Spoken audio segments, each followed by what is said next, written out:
My name is John Stamper. I am a principal solutions builder with Amazon Web Services out of the Dulles office. And I am joined by my esteemed colleague. Hey, I'm Tom Horton. I'm a solution builder, and I am out of Seattle. And over the next 60 minutes, we're going to talk to you about the connected vehicle solution, which was released 1 week ago on our site. So, got a lot of stuff to show you, not a lot of time, so we'll get started. Good, got my slide. All right, so in my time as a solutions architect, what I preferred most is to show people stuff and then get to some slides. So this is what I have something to show you. And I want to give you a little bit of background on the connected vehicle reference architecture. So the solution builders team was approached earlier in the year about what would it look like if you got a lot of SAs together and say, we want to build a reference architecture for automotive. How would we collect data off of cars at runtime, be able to do analytics, be able to do health reporting? How would you build that? And so the team went down that path, Thomas, myself, a lot of other people, Sean Sr., Chris Reck, and we polled industry and we polled internally about what the best way to do this, all the use cases that we could think of. And so in order to build a reference architecture that people can use, which would sit in AWS, we had to build some other artifacts. And number one is a simulator to simulate data coming off of a car, because those trials are very expensive. They're time expensive, the gear in the car. So this is what we call Moonracer. Moonracer is our simulator for the reference architecture. It connects to it just like a client would and sends data into the reference architecture at the IoT endpoint. So its reference point right now is right outside the Venetian, and I'm going to tell it, give me a route to Henderson, Nevada. Not far away.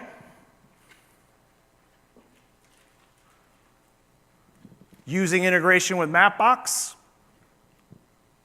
determines the route and starts its movement, right? Right now, simulated vehicle data is going into the reference architecture, and this is where we get to do, the tin can. Alexa, ask connected vehicle, where is my car? Found your car at 626 Las Vegas Boulevard South, Las Vegas, Nevada 89101, United States. We had to do that. Had to do that. So this is the agenda that we have for today. We're going to talk about our team, the solutions team, industry solutions, some industry use cases. We're going to dive deep on the reference architecture itself. How about I show you that? We'll go into edge and ingestion, like how are we getting it from the car into AWS. Then we'll get into data services. And then the last part will be handled by Thomas, and it'll be mobile apps, clients connecting and pulling data out of the reference architecture. So who is the AWS Solutions team? I wanted to show you this.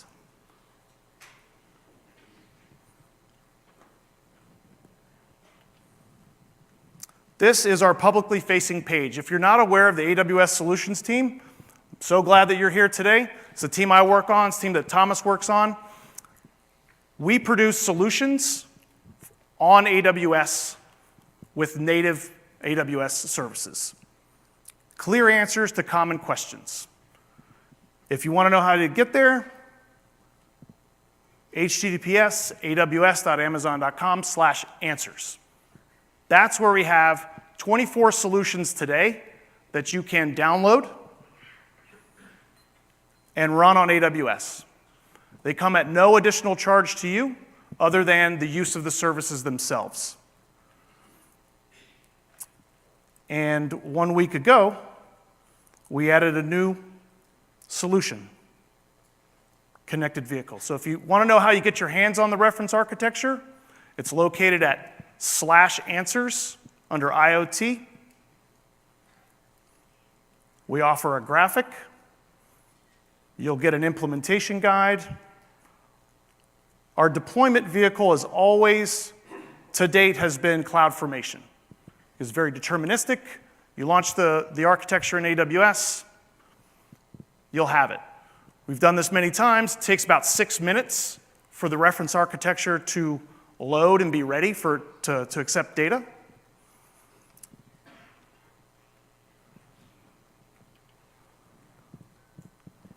So the team is comprised of SAs and builders that our sole job is to deliver solutions for our customers. You will notice that we have things that are called solution briefs, and that is prescriptive guidance from the solution architecture body within AWS about how you should do certain things within AWS. Transit VPCs, VPC design, cross-account management, that is coming from the solutions architecture group. So we have briefs, they're just documents to give you very clear guidance how you should do something. And then the automated reference implementations, like I said, we have 24 of those. All right, so when you look at the automotive space, there's about 6 different things that we see going on in and around the vehicle, right? We have infotainment, which we're all accustomed to. I gotta play my music, I gotta be able to do my calendar, I gotta be able to send text messages by voice. E-commerce is showing up. How am I gonna be able to buy things from my car? How am I gonna be able to market things, goods and services to people in a car? That's e-commerce. Driver behavior, very important to industry, insurance industry. They're very concerned about that because the data they have today is not nearly as good as the data they could have if they understood exactly how the car is being driven. Being able to do quality analytics on the data, that's a space that manufacturers are going and people who supply parts to manufacturers. And location and navigation has been there for a while. We have them on our phones, we have them on our cars. I think my child has it on his tablet. So that's the space that we see. The reference architecture is going to address 4 of those 6. So if you download it today, right now, it's going to address 4 of those 6. And the use cases that we addressed in the reference architecture are here. Secure data consumption, got to make sure that the data as it travels from the vehicle into AWS is secured. Not only that we know who sent it, but it was encrypted in flight. The ability to do data analytics, either in batch, in not real time, or in real time using some of the AWS analytics services, and we're going to go deep on that. The ability to have health reports on vehicles. Since we're capturing all the data that's coming off of the vehicle and we're storing it, that puts customers in a position to use their big data tools like EMR, like Redshift, like Athena, and dig deep into massive amounts of data and be ready to do health reports on trims of vehicles, on years and trims of vehicle. Like all that data is going to be available through the reference architecture. We call that a use case for anomaly detection. You know, that's different from something that's not right with the vehicle. It's the vehicle is being driven in an anomalous way. So now you're getting into driver behavior. And again, this is very important for a lot of people in the insurance industry and actually the manufacturers. And then there's this piece called diagnostic alerts. Diagnostic alerts are things that are fired from the bus on the car. They're called DTC codes, diagnostic trouble codes. And all cars fire them, and if you had access to them, you as a driver could know, like, a sensor has died or a circuit has failed. This isn't very interesting to you as a driver, but if a manufacturer could know this about their vehicles at large, they could schedule, one, they could probably fix it going forward, and they could get in front of your maintenance of your vehicle. So we're addressing those in the reference architecture. And here it is. This is the reference architecture built by the team. It addresses, you should read this from left to right as data is at the edge in the car. connecting to IoT.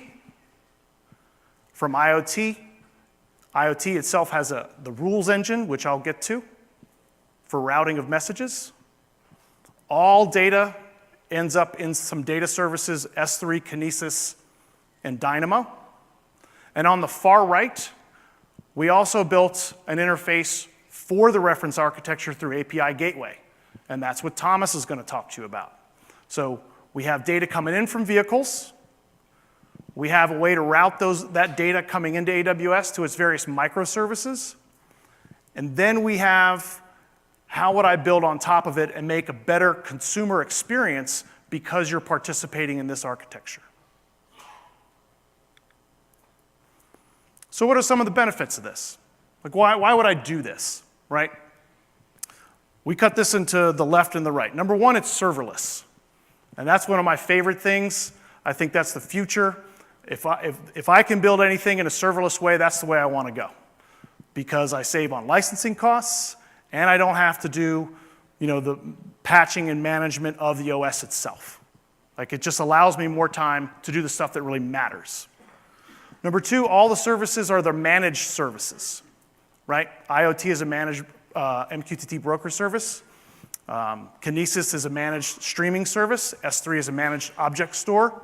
Dynamo is a managed NoSQL store. Those are and Lambda, on-demand compute.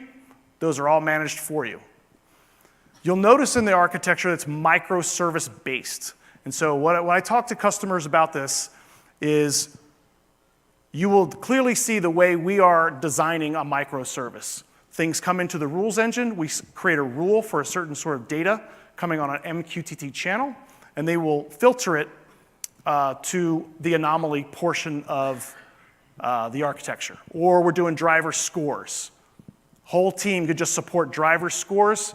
That team can build net new features and capabilities with the data coming in. And any of that development would not affect people doing anomalies or the people doing batch diagnostics on everything in S3. The services we chose are scalable.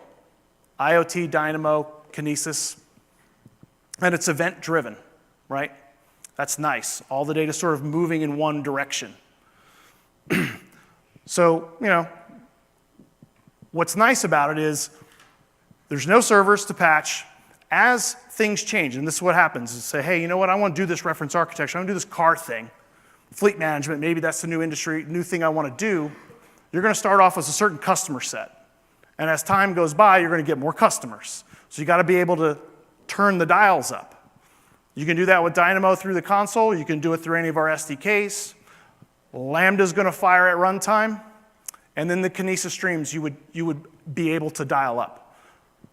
It doesn't get much more flexible than that. And then the last piece is the minimal monthly spend. The reference architecture, when deployed, does cost money as a running cost because Dynamo costs for provisioned read and write capacity, and the Kinesis streams will cost you money. But Lambda does not cost you anything. The IoT endpoint doesn't cost you anything.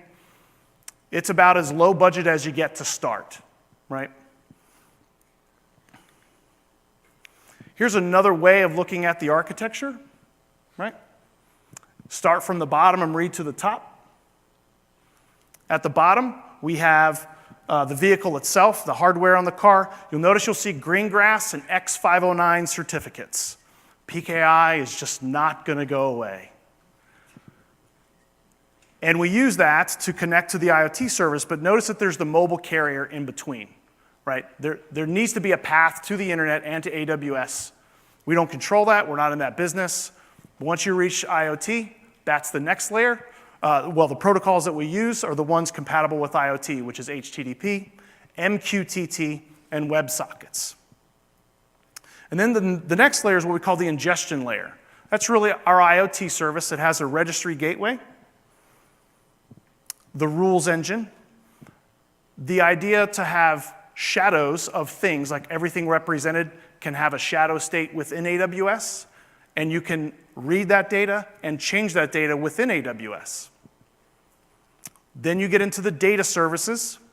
Data services are going to be S3, DynamoDB, Kinesis. We stub in here Amazon machine learning as a predictive analytics capability that you can use in the reference architecture today. We didn't build an ML endpoint into it, but I will tell you, we tested it, but we didn't release it. It sits in the data services, right?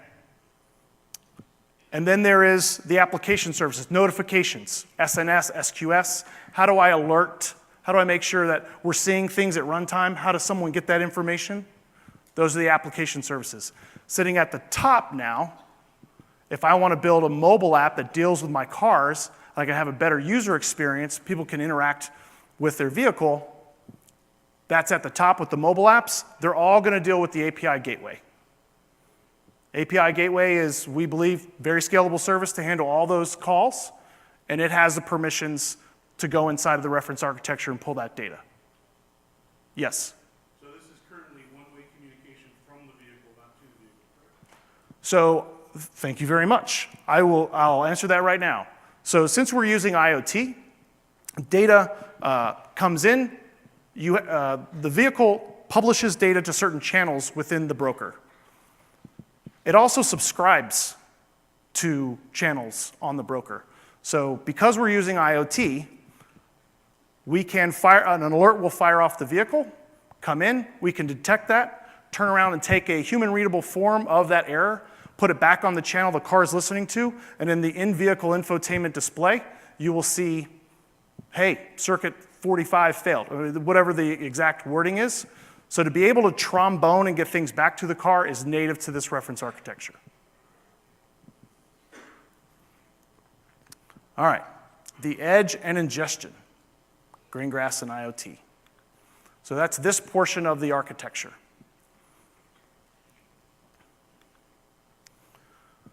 So if you've not worked with IoT or Greengrass, this is the big picture of IoT. It's the large box in the center that all things that connect to IoT, our IoT service requires X509 certificates over TLS 1.2. That's the security model. And it is mutual authentication, which means you do have to get a certificate of the signing CA down onto the client. Never fear, there's an API for that. We've done it. But that's how we secure that this vehicle is represented by these certificates, and those certificates have these permissions, and we know that the channel is secure, and it's as good as it gets from the security standpoint of getting vehicle data. Once you hit the device gateway in the center, everything goes through the rules engine. If you've not worked with the rules engine, I'll show it to you a little bit later. Notice that we have device shadows. That is a state table of your thing. In IoT, things are called things. Devices are called things, and they are represented somehow by a certificate pair. Notice from the rules engine, it sort of goes outside the box and talks about other AWS services or OEM services. That is exactly what we're doing in this architecture. Rules engine is basically the router of data to the various microservices behind it. So Greengrass. Greengrass is within the IoT family, and it's a really neat service in that it's the first time that you could take an AWS capability, which resides in AWS, and stream it down to a device on the edge not connected to AWS, right? You'll notice it says local Lambda. So Lambda functions can be defined within AWS, associated with a Greengrass group. Greengrass will stream that Lambda function down and have it run locally on the device. That is an excellent use case for pre-processing of data prior to sending to AWS, looking for error codes that you could handle on the device itself, and not worrying with sending it up. It just doesn't make any sense. So the ability to run AWS-defined Lambda functions on the device is a Greengrass capability. It has all the same security requirements as everything else. Got to have a key pair. So now when you do a device on the edge, with Greengrass, you're going to have two sets of key pairs. Key pairs for Greengrass and a key pair for the service itself, which is identified as a thing within IoT. These are the requirements of Greengrass. These are the, if you're a hardware person, like how do I want to get this on my edge device? Those are the hard requirements for working with Greengrass. In our reference implementation, we used MQTT as the protocol of speaking to the IoT endpoint, but there are others. And this is what I want to make sure everyone understands. Greengrass is software that you get from AWS and you download and install on an edge device, like a Raspberry Pi, an Arduino, something like that. It's got to meet the physical requirements. So you download and install it, and it's actually 4 things. And that's what this slide is all about. Number 1 is, it is what we call the Greengrass core. That's the thing that you install. That's the software. Platforms are Linux-based, and it is the proxy device for speaking to IoT. That's the Greengrass core. Then it's the device. It's the thing identified in IoT, represented by a key pair, that it is allowed to talk to Greengrass. They need to be associated in a subscription, which is the next piece, right? And then if you have any Lambda functions that you want to have run locally on that device, it would be associated with the group. So we have a group is made up of at least 3 things, possibly 4. And here is a screenshot from the console. If you deploy the reference architecture, you'll see this.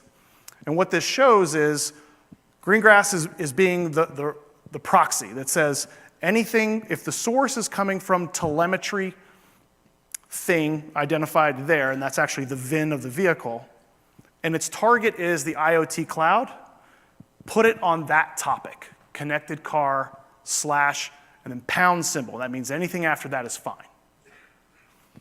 Likewise, if anything is originating from the IoT cloud and is destined for that telemetry VIN number thing, you're going to put it on connected car / alert / that VIN number, which means this is how we trombone back to the car.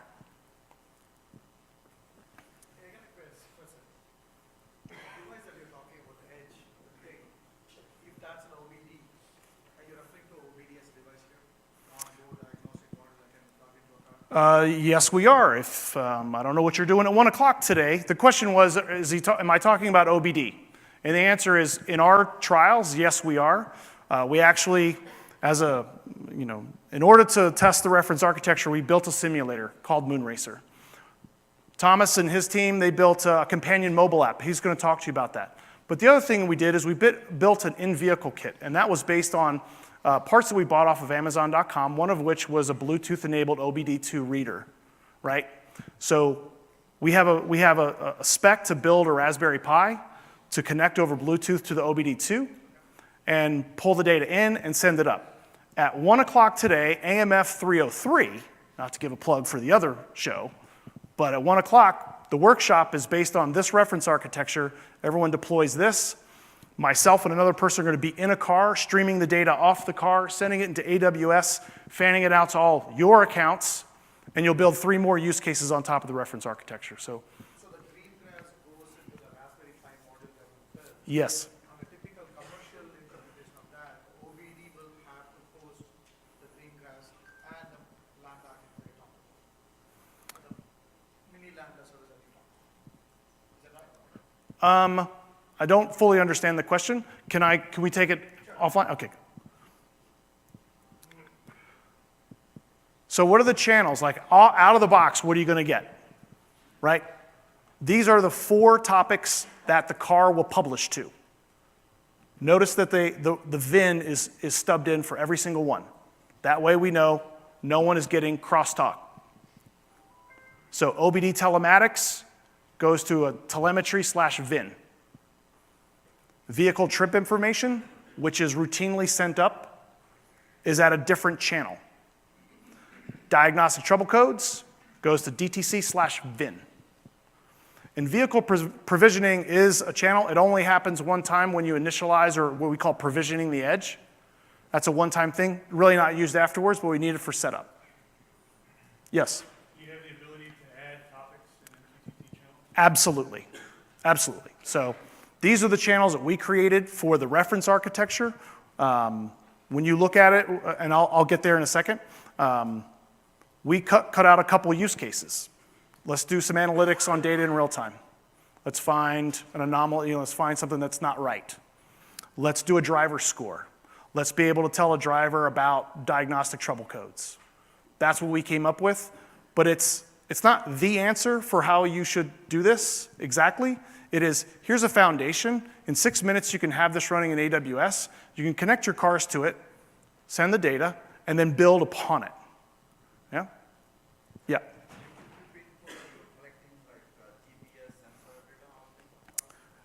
Yes, we are collecting. That comes off the telemetry. Yeah, so GPS is also involved. If you can get it, so in our in-vehicle kit, we have a GPS receiver.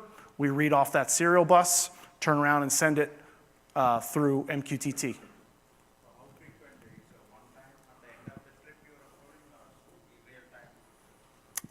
So location data is sent out of the box every second. But this is the client side. This is the in-vehicle kit. So this is the part where you get to talk back to the car. These are the channels that the vehicle is listening for. So anomaly alerts, DTC alerts, and driver score. So if you want to create a channel on the vehicle for it to subscribe, I assume you have some sort of protocol there that allows you to publish a new topic or a new subscription request. Yeah, so when you work with MQTT, whenever you do that, they are self-defining strings, really. There is no, you would have to define your own taxonomy. Clearly, we came up with a sort of an organized approach. But anything within an MQTT broker is kind of a free-for-all. So just say, I'm going to send a message to this channel. I'm going to publish there, and if I have subscribers, I'll forward it on. It's kind of nice that way, and it's also sort of like, where do I get started? So now all the data is coming through MQTT, and it's going to hit the rules engine. And the rules engine is super important. We use it. You're not getting around it. And it's the key to developing new services on top of what we've added. So what I want to point out here is if you've never worked with IoT Rules Engine, this is the ease with which you can set up a rule and start routing data around AWS. When you look at it, this is the telematic data. Select star from connected car, telemetry, everything else. Wherever that goes, if that's true, send it to an Amazon Kinesis fire hose. That's it. If that's true, it's going there. At the bottom of the rule, it's called an action, like what happens next. When this is true, what happens next? I want to point out that we have one, but you can have multiple actions per rule, right? The next one, vehicle DTCs. Again, select star from and set it to a Lambda function. So it's starting to show the versatility of the rules engine. It's not like one or two services that you can send things along to. There's actually 13 different services from the rules engine that you can send things along to. Third one right here is one of my favorite, the trip. You don't even have to set up the client to write to Dynamo. Just say, take the record and throw it on Dynamo, please. Done. Just tell me where the table is. And in that process, permissions are established for least privilege.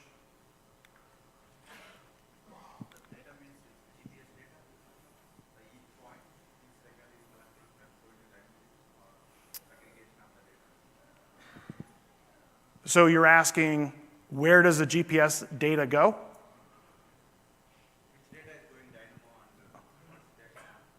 All location data is going to S3 for sure, because all data goes to S3, which I'm going to get to, right? And I don't believe we have a rule which parses on location, but it is part of the workshop. The workshop will build a use case around where am I, right? So, data services. We like this. I've done this for a long time. customers should be able to run a query on all the data they've ever collected. I firmly believe that. The tools are there, the compute is there, the scale is there. It would be foolish not to do that. So that's why you'll see all car data comes in, rules engine, send it to Firehose, which is the ability to take data at high ingest, and then it damps it down and sends it over to S3. S3 is the basis of all the big data tools that we have of decoupling compute from storage. And this is how easy it is to define the Firehose. It says, you know, which S3 bucket am I going to go to? What roles do I have? And the damping function itself. That means what we did out of the box was 5 megs of data or 300 seconds of runtime. Whichever happens first, write that to S3. Do that in the console, dead easy. Done in 1 minute. But you have some options that we want to point out is once you get into S3, if you want to use Redshift, you want to use EMR, on S3 at runtime, you totally can, and hook up the BI tools talking to those services. It's not, we didn't do it in the reference architecture, but that is something you can do. And that can be at runtime. Also is using streams, and we do have this in the reference architecture of doing Kinesis analytics application on all the data at runtime. So we set up a Kinesis analytics app. It's called an application. And again, it just could not be easier. When you define this thing, it says, okay, well, where's the source of my data? And if you notice there in the input, the source ARN is pointing to Firehose. So now as the data comes in, not only is it going to S3, but we're going to duplicate it and we're going to send it into the application stream. The output, it says, you're going to do something in the middle here with some logical SQL-like language, but when I'm done, any records that fit that condition, where am I going to put that? I'm going to put that into another stream, and that's located at the bottom. We call it the connected car anomaly stream. And this is the interface for a Kinesis analytics application. It is a SQL-like language, and it's based on the idea of pumps and streams. So you send data to streams, and you create pumps, and those pumps are really select star where sort of idea. Right? And anything that fits the condition gets sent to the stream, and the stream is forwarding on to the other stream. So in the reference architecture, you'll see that we have one of these, and we're using an above average sort of algorithm. If the number is above a certain level, that's an anomaly, and we should fire a notification. What I want to point out is this SQLite language comes with many functions that are higher order functions, one of which is a random cut forest, which is specifically designed algorithm to go for anomaly detection.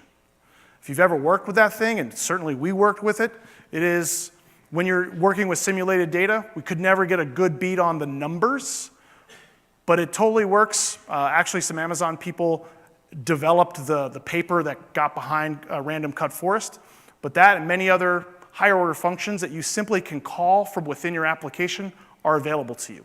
So you can spend more time figuring out, which data do we really want to get, what's anomalous to us, what isn't, and use the functions to speed you up.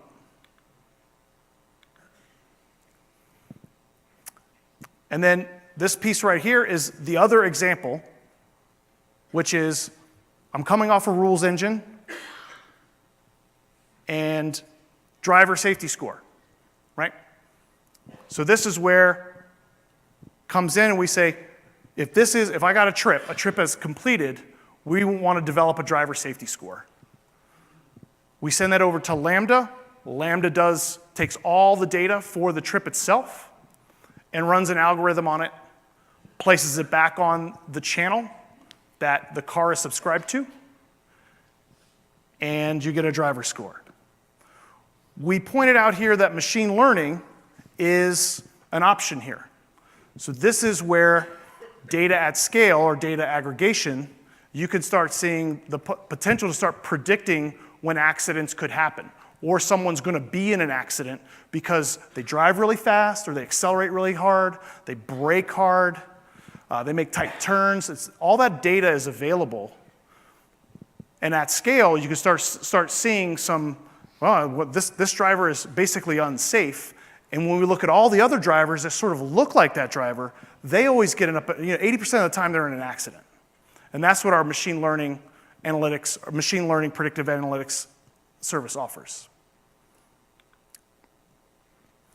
And then the last one, I would be remiss not to mention DynamoDB.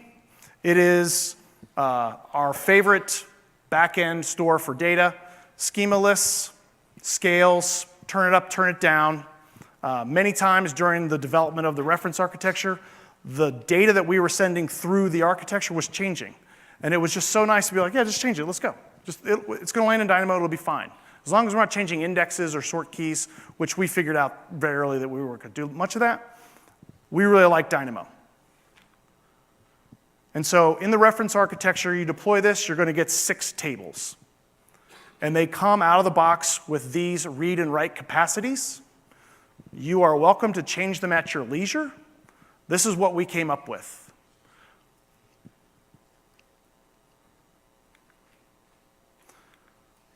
So over my time with you, we have covered these 3 portions of the architecture. Okay? And this is when I hand the baton off to Mr. Thomas Horton, and he will get you going on the right side of the diagram. I'm going to turn on the computer. All right. Cool. Thanks, John. You'll log me in. I'm going to preemptively mute this so we don't do that again. Okay. Cool. So my name again is Tom Horton. I'm with the Solution Builder team. I'm based out of Seattle. Before I joined this team, about 1.5 years ago, I spent a lot of time as a web development engineer at Amazon. I ran the AWS marketing site. I'm sure you all have looked at it a lot, so you're welcome and I'm sorry at the same time. Never mind. But yeah, so I got put over on writing mobile apps on AWS because of that experience that I have. I wanted to kind of come at this from the opposite angle. We spent a lot of time putting data up into the cloud, and it'd be a shame if we didn't have a good way of pulling it back down and creating a beautiful UI, just doing everything that we need to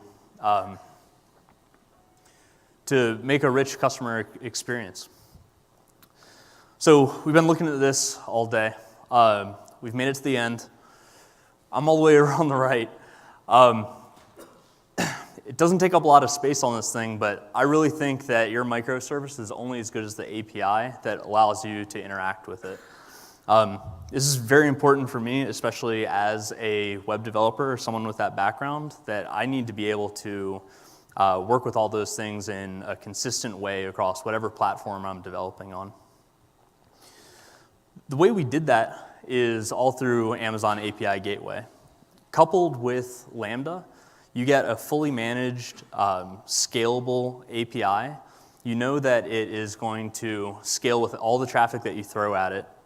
API Gateway, by the way, comes out of the box with DDoS protection, and then you can even jump in and dial up your different throttling mechanisms on a per method basis. So you get a lot of good protection there, and then we'll get into some of the cool authentication stuff that we do later on.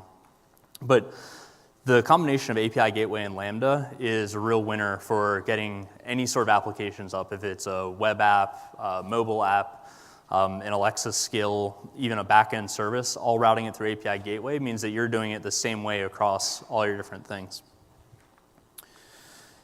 So if your microservice is only as good as your API, I'm also going to make the assertion that your API is only as good as the documentation that comes with it. It's especially important. Earlier on, I don't know if you caught it, a lot of the team is out of Virginia, and I'm over in Seattle. So a lot of the timing doesn't really work up. Like, as much as I don't want to ever join a 5 a.m. phone call, they don't want to get a text message at 8 p.m. asking if a vehicle information number, if a VIN is a string or a number. So the cool thing about API Gateway is that you can export everything as a Swagger definition file, and then run it through a documentation generator and create a living document that shows all of your different API methods and what you're going to expect out of the returns for it. So this is really helpful, especially in a distributed system. Like as we kind of mature in this area, I think we're going to see a lot. Like if you're outsourcing this work to another team, or if your team's just remotely distributed, having that good documentation is great.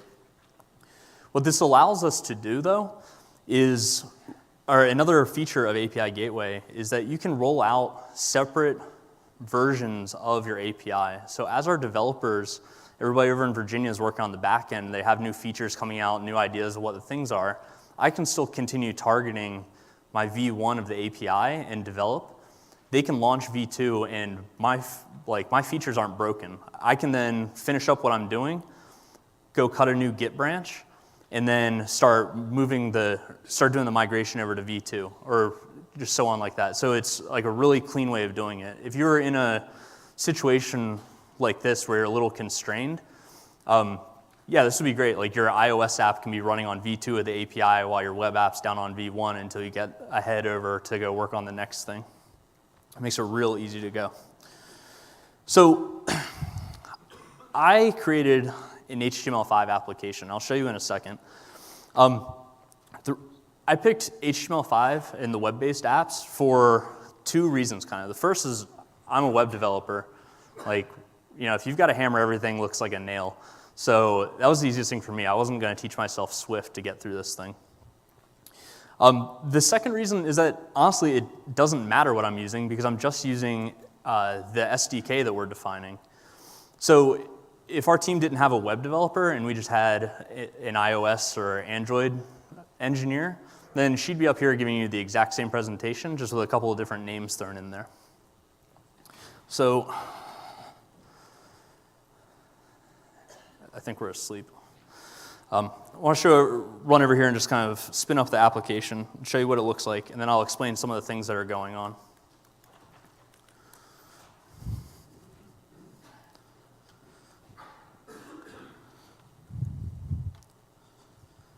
Okay, so we have an HTML5 application, and it is being launched in something called Electron. It just allows us to make a frame.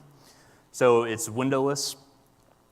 You get the application, it spins up, and then we're going to have Cognito login.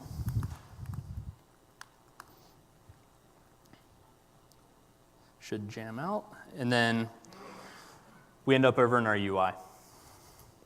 So I'm going to go over and explain a little bit more about what's going on here. So what we just saw was Amazon Cognito. Cognito was a huge time saver for me putting this thing together. I don't know if anyone here has really spent a lot of time in web dev or has tried to create their own user authentication and registration system, but it's definitely not something you can do in the same 30, 45 minutes it takes to read through these docs and implement it. When you use Cognito, you end up with this fully managed, secure user directory. It comes with everything. You create a new user, and it sends an email to their email address, and they get a verification code they can put in. It comes with pre-baked UIs that you can drop in, like little OAuth frameworks. In this case, I rolled my own. It was just easier at the time, but it's got more features than you can imagine. It's everything you would ever need for creating it. It does take a little bit of getting used to figure out exactly what's going on behind the scenes for Cognito. I'd like to give a little bit of background here. So what we just saw, what I just did when I logged in, I gave the application a username and a password. All this is happening securely, but that is being sent over to our login provider. Login provider, in this case, is a Cognito user pool. The user pool goes back, and it says, hey, we got a good user. Here's the identity that goes with it. So now we have an identity, and that identity gets traded up to Amazon STS, and you get short-lived AWS credentials that match up to a role that we define over in Cognito. So we can say, not only is this an authenticated user, this is authenticator user Tom, and here's all the IDs that go with them and the things that we can access. So the role that we have gives us access to go hit that API that we defined earlier, and it lets us go into some buckets. We have some cool stuff going on with bucket policies that lets us get extra data and still keep it secure so it's not open access. Again, just back to what the Cognito user pools have. This is where you go and you manage security policies for your users. You can make sure that they have good passwords. You can make sure that they're using multi-factor authentication, things like that. It's also a good place to store user settings. So if I were to go build an iOS app tomorrow, I can share data about the user between the two devices. So if a user goes in and they say they want to use metric over imperial, then the next time they log in over on a separate device, they're going to get that information down, and they don't need to kind of change their preferences again. Cognito also has integration with different identity providers. We have a couple that are already that have simple integrations, login with Amazon, Google, Facebook. And we also have SAML, so any sort of federated identity provider, you can hook into Cognito and use your pre-existing identity pools. It's really cool. We're just using a blank Cognito identity pool, but this would be somewhere if you already have an existing Facebook app, you can just have everybody log in through that and it'll work seamlessly. Okay, so that was a couple of things to go around. What we ended up doing, we defined an API, we have it protected so you can only get in if you're authenticated, and then we have our authentication. So at this point, we're back in the app and we're fully authenticated. The app knows I am me. And we can hit these different APIs. And they're all set up with the CRUD, create, read, update, and delete. The first page that you see is the vehicle select, and that's doing two different types of API calls. The first is it's hitting your vehicle endpoint. So it's looking up the owner, and it's saying, how many vehicles does this person have registered under them? Give me all the information back about it. And then all I have to do in my view, once I have that information, is iterate through it and create a display. I'm just doing a little card with the nickname of the thing, the VIN, and how much gas is left in it. And then also we have an area below for vehicle registration. So that is doing, as opposed to like a GET request for that first bit, it is a form that allows us to do a post and zap the information up, and then we're going to create a new vehicle in our architecture. We do some other cool stuff with the data. So we had some questions earlier about what we're doing with the trips, the trip data. We have a Lambda function that goes and it aggregates. So if you imagine back the trips running, and you have a bunch of lat longs going up to the service, we have an aggregator that goes and it forms what's called GeoJSON. So it's a path. That's too big to really put in Dynamo. So what we had to do is we go and store that in S3, and then our API has a file pointer to that S3 URL. So when we go and we look at the trips for the data coming through, or the data for the trips, we get that GeoJSON URL, we go and we fetch it, and then we can display it. Again, we're using Mapbox. It's a great mapping library, but you can just slap the GeoJSON in there, and then you get this beautiful view. It's fully customizable, everything that you want. It's a great library to use. Once you have this vehicle data all loaded up, you can display whatever you want in there. I just have everything. How hard you hit the brake pedal during your trip, what your maximum speed is, things like that. You can get as creative as you want with it. I'll catch you at the end. All right. So the name of the game with this thing, like I put this together in about a month. The name of the game when you're doing this is use open source libraries as much as you can. D3JS is another great one that I used. It's a graphing and charting library. So if you have something like that loaded up and you have all this data from your endpoint, then you can reduce it down to the information that's interesting to you, like driver safety score over time, and then chart that out. And the possibilities are really endless with it. So up until now, everything that we've been doing is through API Gateway. So it's like a pull-based model. The user wants to know all their vehicles, so we're going to go ask for all the vehicles. We also have this separate use case, which is more of a push-based notification. Like, we don't need to be asking the car all the time if it's on fire. We just want to know, we want the car to tell us if something bad's going on. So we had to design a method for that. And we're using IoT and MQTT broker to do that type of information. John alluded to this earlier. We're doing things like diagnostic trouble codes, anomaly detection. We want to let you know when your trip's done, and we compute a driver safety score and things like that. So it's pretty simple. It's the exact same flow that he had. Services publish up to the IoT broker. The rules engine fans it all out to the different subscriptions. And then the only difference is that our application itself is subscribed to the different topics. So if you own 3 cars, then you're going to be subscribed to 3 different topics, looking for all that. And then the application can parse those messages as they come through and react accordingly. The other big use case, and we saw this over earlier with John's, is how we're populating our real-time dashboard. So as these lat longs come in, we can plug it back into Mapbox and update the pin location and show real-time tracking of where everything is and how it's going through.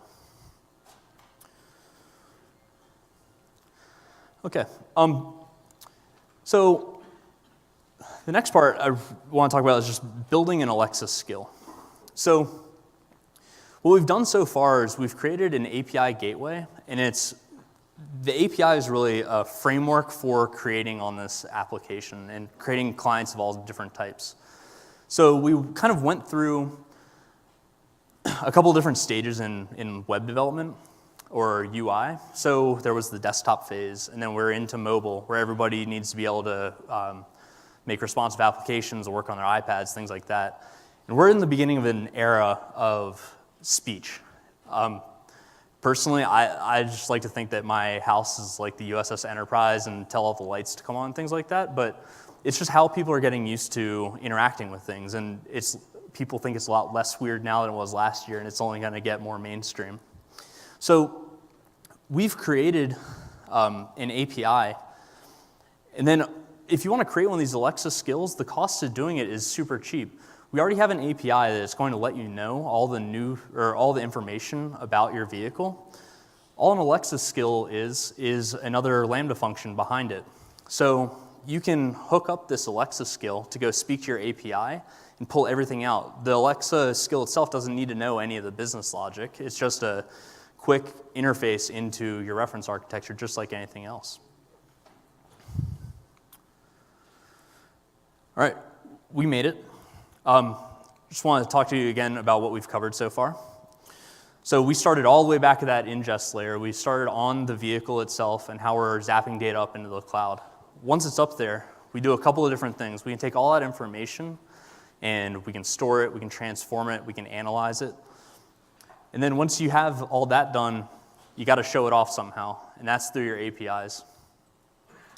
That about wraps it up. I want to do a plug again. We have an awesome workshop set up at 303. You're going to watch this guy drive around Vegas and see a lot of this stuff in action. So if you haven't signed up for it already, please do. Good to go? Good to go. All right, thanks everybody.